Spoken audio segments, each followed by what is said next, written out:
नमस्कार, आप देख रहे हैं CWB हिंदी न्यूज।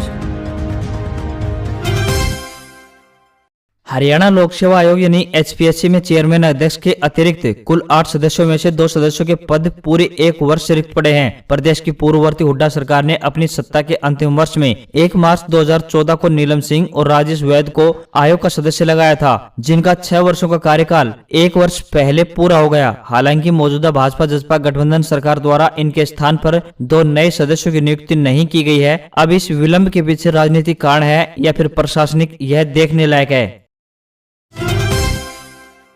हरियाणा में अब सब इंस्पेक्टर यानी SI रैंक के पुलिस अधिकारियों को पदोन्नति पाने के लिए इंतजार नहीं करना पड़ेगा। पात्र बनते ही उन्हें इंस्पेक्टर के पद पर पदोन्नति मिल जाएगी। हरियाणा के पुलिस महानिदेशक यानी DGP मनोज यादव ने बताया कि पुलिस विभाग ने 1 वर्ष में एक बार विभागीय पदोन्नति समिति यानी DPC की बैठक आयोजित करने के लिए पैरामीटर निर्धारित कर दिए हैं, जिसमें उन सभी पात्र सब इंस्पेक्टर के नाम शामिल होंगे जो पूरे वर्ष के दौरान प्रमोशन के नियम व मापदंड को पूरा करते हैं। DPC बैठक की सिफारिश के बाद उनका पदोन्नति आदेश पात्रता के नियम पूरे करते ही उसी महीने में जारी कर दिया जाएगा, जिसमें वे पात्र होंगे।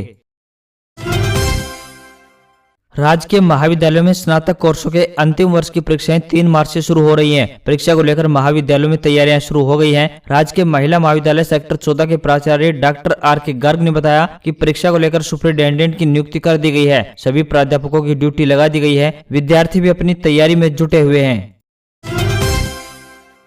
हरियाणा कर्मचारी चयन आयोग द्वारा रद्द की गई संस्कृत व अंग्रेजी शिक्षकों की भर्ती नए सिरे से होगी। इन भर्तियों में शैक्षणिक योग्यता व अन्य कई शर्तों के चलते विवाद था। दोनों भर्तियों को लेकर पंजाब एवं हरियाणा हाईकोर्ट में पिछले कई वर्षों से केस विलंबित थे। मामला सुप्रीम कोर्ट तक जाने के आसार थे। इसी वजह से आयोग ने सरकार के निर्देशों पर इन भर्तियों को रद्द कर दिया। अब सरकार ने शैक्षणिक व दूसरी योग्यता व शर्तों को दुरुस्त करके नए सिरे से भर्ती करने के निर्देश भी आयोग को दे दिए हैं। प्रक्रिया अगले वित्तीय वर्ष यानी अप्रैल के बाद से ही शुरू होने की उम्मीद है।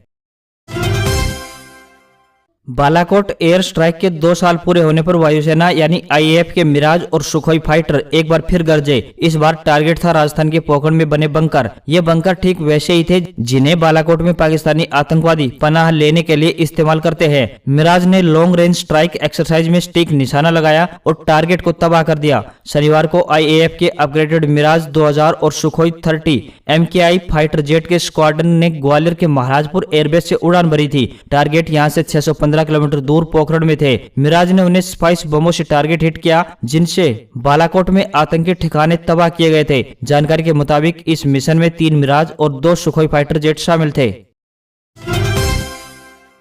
भारत के ध्रुवीय उपग्रह प्रक्षेपण यान यानी PSLV के जरिए रविवार को 19 उपग्रह अंतरिक्ष में भेजे गए। भारतीय रॉकेट PSLV C-51 को रविवार सुबह 10:24 पर आंध्र प्रदेश के श्री हरिकोटा में स्थित सतीश धवन स्पेस सेंटर यानी SDSC से एक लॉन्च पैड के सहारे रवाना किया गया। इन सैटेलाइट्स में चेन्नई की स्पेस किड्स इंडिया का सतीश धवन भी शामिल है। इस अंतरिक्ष यान के टॉप पैनल पर प्रधानमंत्री नरेंद्र मोदी की फोटो उकेरी गई है। SKI के मुताबिक इसके साथ एक SD कार्ड में सेव भगवत गीता भी भेजी गई है।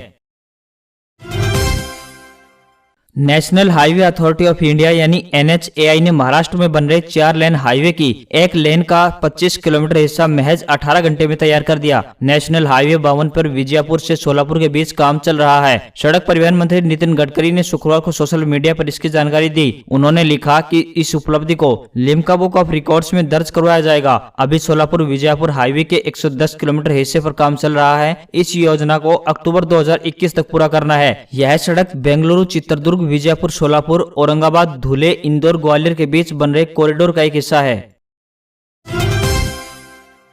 रेल यात्रियों के लिए खुशखबरी। अब मोबाइल ऐप से फिर शुरू हुई जनरल टिकट की बुकिंग। काउंटर पर लंबी कतार से मिलेगी मुक्ति। टिकट बुकिंग के लिहाज से रेलवे ने रेल यात्रियों को बड़ी राहत दी है। अब यात्रियों को जनरल टिकट के लिए लंबी कतार में खड़े रहने की आवश्यकता नहीं होगी, क्योंकि इसे मोबाइल ऐप के जरिए भी बुकिंग की जा सकती है। रेलवे ने यह कदम कोरोना महामारी को देखते हुए उठाया है। टिकट काउंटर पर सोशल डिस्टेंसिंग नियमों का पालन करते हुए UTS यानी अनरिजर्व टिकटिंग सिस्टम के जरिए से अनारक्षित टिकट बुक करने की सुविधा को फिर से शुरू करेगी। यानी अब जनरल टिकट से रेल यात्रा एक बार फिर से शुरू की जा सकती है। पिछले साल लॉकडाउन के दौरान रोक दिया गया था। खास बात यह है कि इंडियन रेलवे का बुकिंग प्लेटफॉर्म देश में सबसे ज्यादा इस्तेमाल किया जाने वाला ऑनलाइन प्लेटफॉर्म है।